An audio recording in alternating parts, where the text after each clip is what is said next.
a great week of diving into one of my new favorite things, which is Lucha Libre, of course, Santo in particular, and then sort of a little more broadly Mexican literature, which let's see, Octavio Paz has been a big influence on me, but I haven't taken quite the same sort of dive into Mexican literature as I'm now doing, and it's immensely rewarding. Just first off, so yeah, let's see. Trying to get a sense of sort of like Santo's zeitgeist. So Santo initially appeared first as a wrestler persona, then as a character in a series of comic books, and the comic book style, it's called what is this called? What's it called? A photonovela, I think it is. Where is it? Where's the name here? Photonovela, yeah. And what they do, rather than a normal comic book, rather than a standard comic book that you would see now, they would take photographs of the scenes and then have an artist basically draw the comic around the photographs. So you have these realistic figures that have a sort of comic book vibe to them. And you can see, let's see, what's a good example? Yeah, here we go. This has guys showing up. You can see these are photographs of these actors that they've drawn on the flames, and these were staged moments. They took the pictures and drew around them.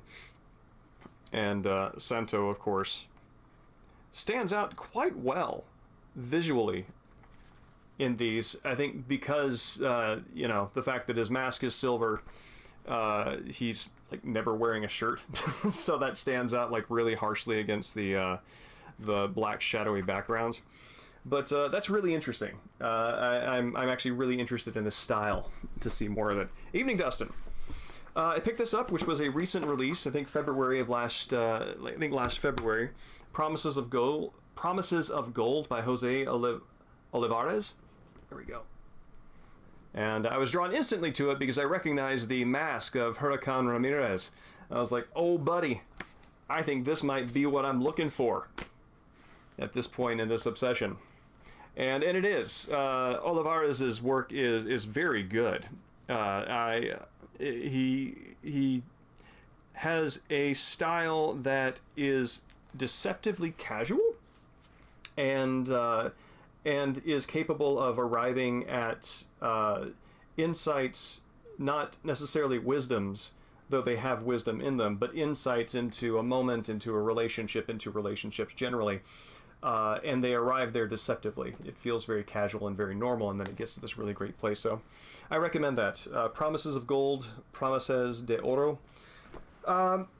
This, another dive into Mexican literature, Rosario Castellanos. I'm picking up Spanish now, so I'm practicing the enunciations, and I'm sort of catching up on that. But yeah, the Book of Lamentations. This is early 20th century, and this is amazing. This is like up there with George Eliot, William Faulkner for the quality of writing, the depth of insight, the surprising turns of expression.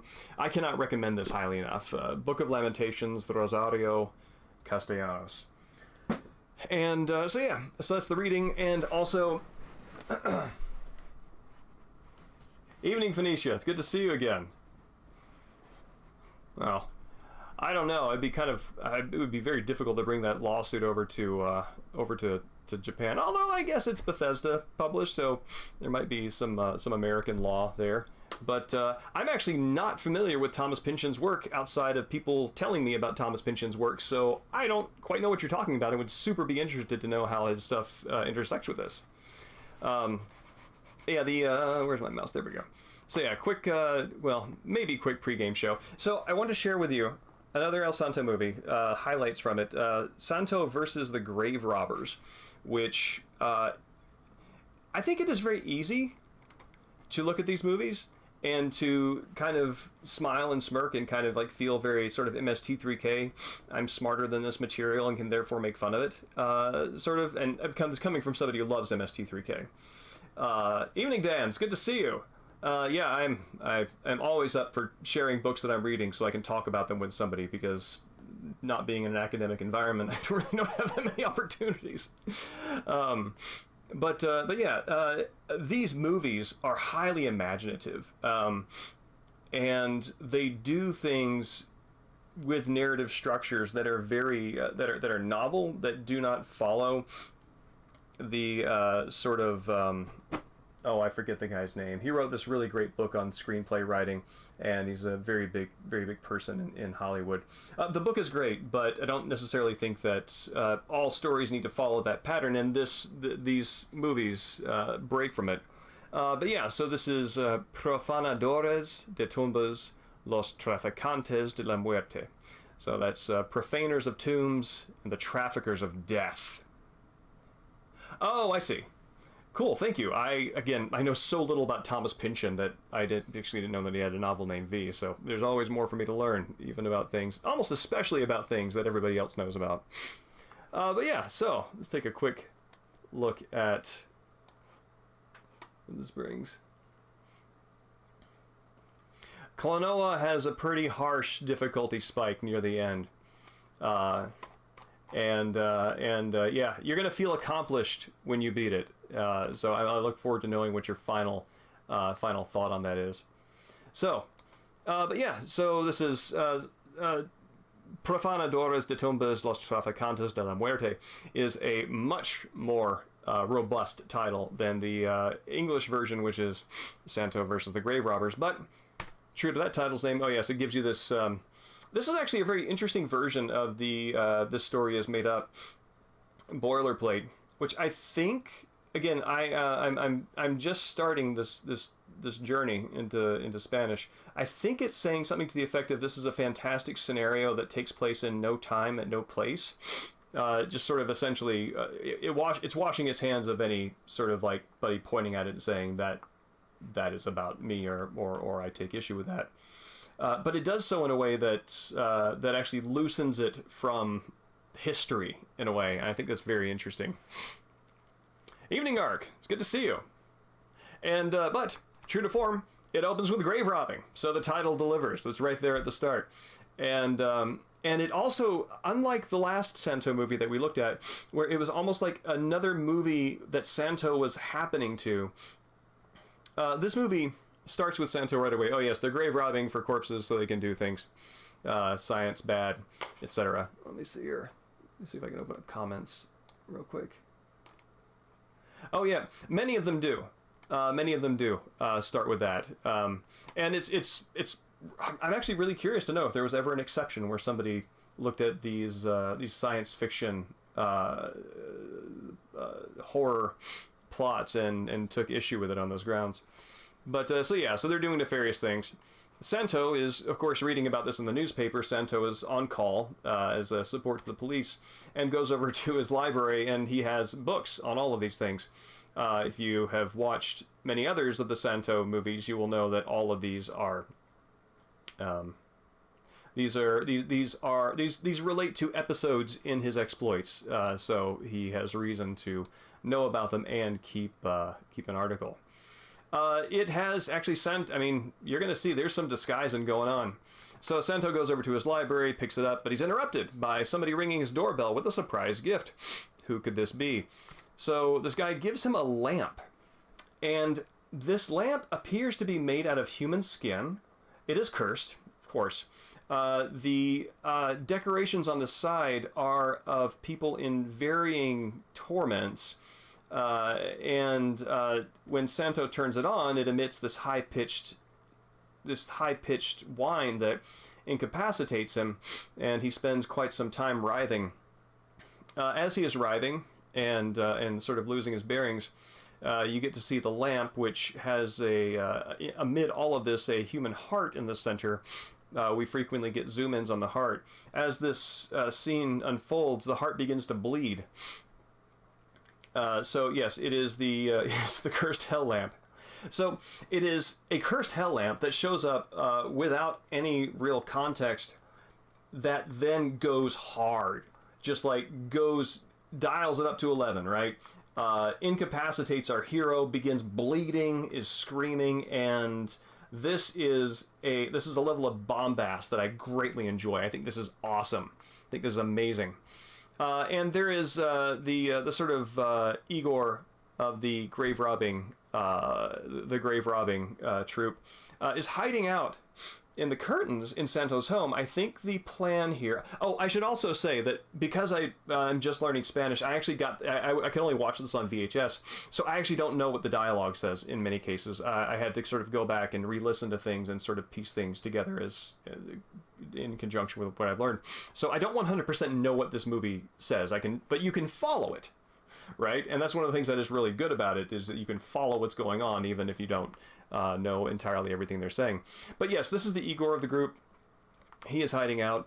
The plan seems to have been to incapacitate Santo and then stab him. But rather than stab him, he just goes and steals his stuff. And it looks like he steals his extra set of keys. So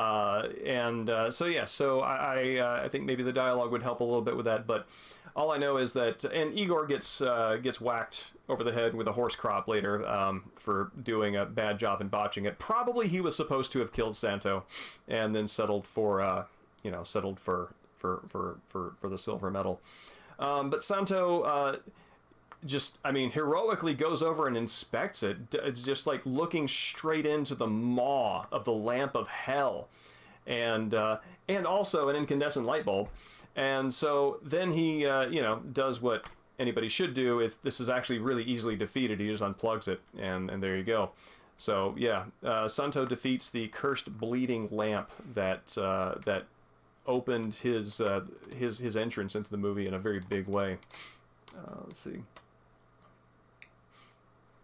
Yeah, and that's one of the things that I think is very good about this. It actually connects with one of the things that dramatically I really do you do returns. Well, I mean, it's a gift. I mean, that's just rude. But yeah, one of the things that is interesting about this, and it's one of the things that really interests me about pro wrestling dramatically, is how accessible it is from far away, how followable it is. There are some dramatic conventions that you have to know in order to really decipher it fully, and as I've been reading and sort of learning more about Lucha Libre, I'm coming to understand how those are sort of unique dramatic conventions. Those dramatic conventions are unique from either Japanese or U.S. pro wrestling. But a lot of these movies do the same thing, right? They're very big. They're very big, and you can follow them and you can understand them. And the imagination, also as in pro wrestling, is very big. So yeah. Well, to be fair, Santo defeated the lamp as well. And this is, some might say, a pro wrestling technique, because it is a grapple, it is a pull.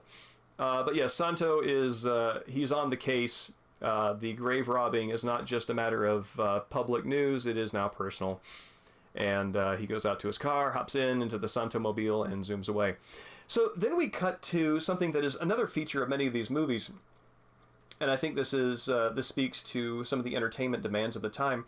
There will often be entire musical sequences that are the sort of thing that you would pay to go to a show or a club to see, and there's maybe the characters who are performing it are integrated in the story in some way, but by and large it seems to be there for the pleasure of the music itself, and that's very refreshing. It's very cool to have these sorts of interludes because they're enjoyable. So she sings, she shows up as a character.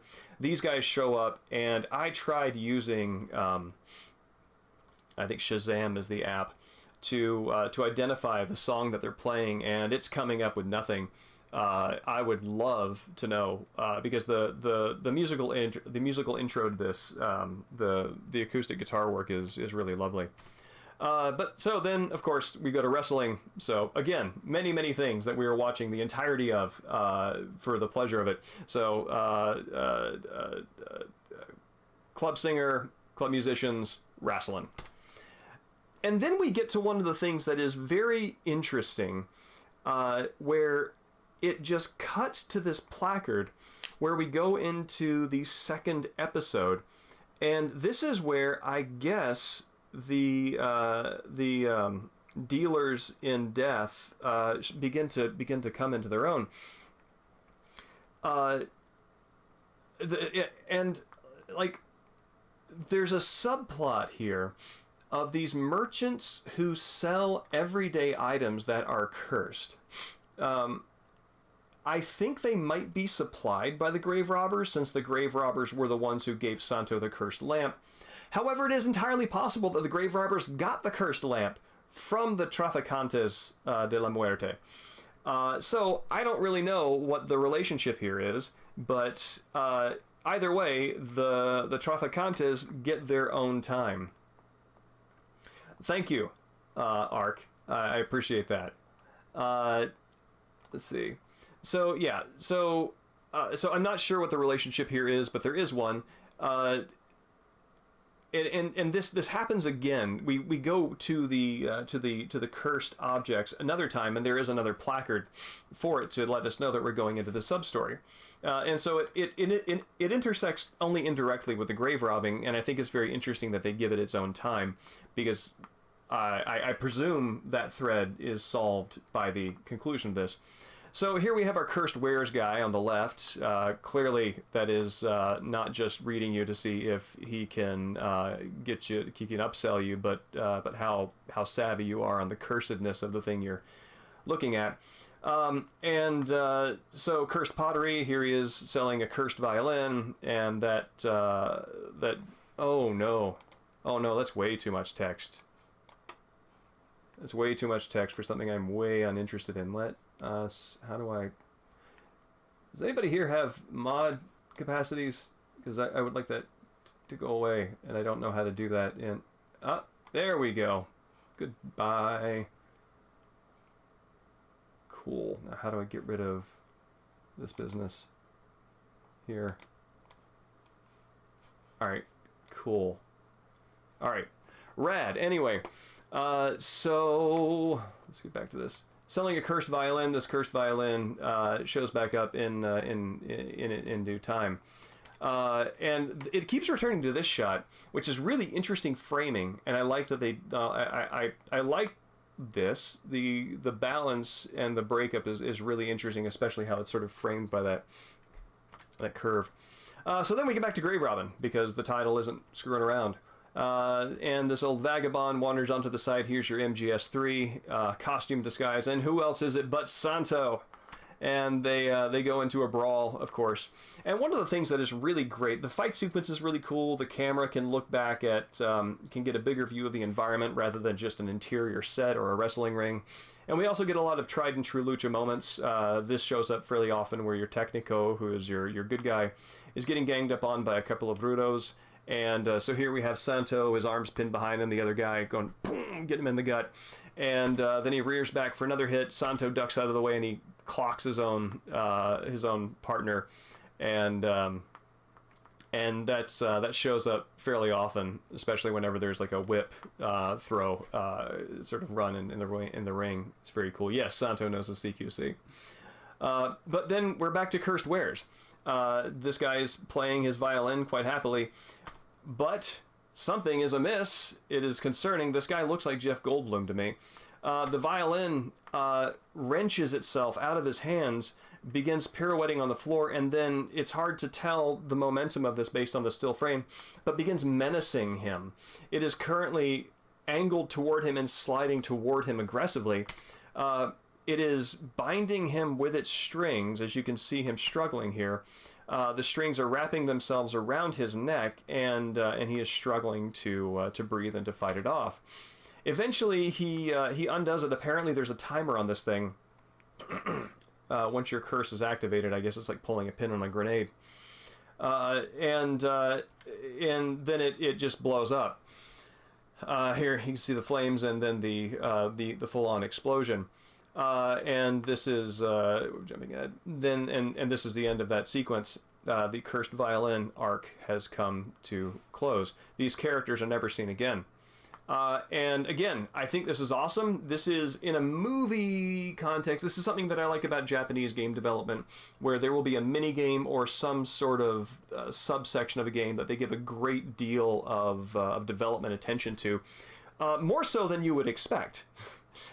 Given the fact that it is just a little parcel in the game, and I like that the same thing is happening here. I really this also happens in Herodotus's histories, where he goes into these digressions where he thinks, hey, this is interesting, so I'm going to talk about this for 5 pages. This sort of style appeals to me. And then again later, here we go back to the club singing. This woman is wearing a wig that she got from the Traficantes de la Muerte. And it begins attacking her and strangling her. She casts it off and she regards it with horror. And it is bouncing up and down on the floor like a small dog. It's hard to see, but it's sort of in the center there, right above that chair. A brawl breaks out, of course, because the grave robbers are there. I don't quite know why. But the brawl breaks out. Santo takes the day, and the wig, which is writhing on the ground, he goes over to it and squishes it like a cockroach. And if you can see on the right, there's some fluid that just kind of squirts out. Like, apparently it had some sort of it's not blood, but some sort of viscera that he just destroyed. So it's like the violin, a cursed violin, one would assume, is wood and string and metal. And that's all it is. And one would also think that a cursed wig would be hair, fibers, whatever netting is involved in binding it together, and that's it. But that's not true. There's viscera inside this wig that the woman did not know was there when she put it on, and maybe she thought it was some sort of bladder to give body to the hair if they just wanted to pump it up full of air. But no, I don't really have an explanation for that, and I'm glad, because this is great. This is very strange and evocative, and the fact that it leaves it unexplained, I think, is to its credit. And that brings us near the end of it. This happens several times as Santo is finally in the base. Santo has come a little bit from the last movie that we discussed, where he was throwing guys over the ledge of a cliff and just sort of racking up a body count. Now Santo ducks their attacks, and they wind up throwing themselves into their own machinations. Literally. 2 guys, one guy threw himself into a spinning turbine, another guy threw himself into a vat of acid, and here's our chief grave robber picking up a stick, going for Santo, and whoops, combusting, just kind of falls on the ground and into a pit of fire that is constantly burning. And that's it. That's Profanadores de las Tumbas, and I love these movies. They're so imaginative and a great deal of fun. So I can't recommend them highly enough.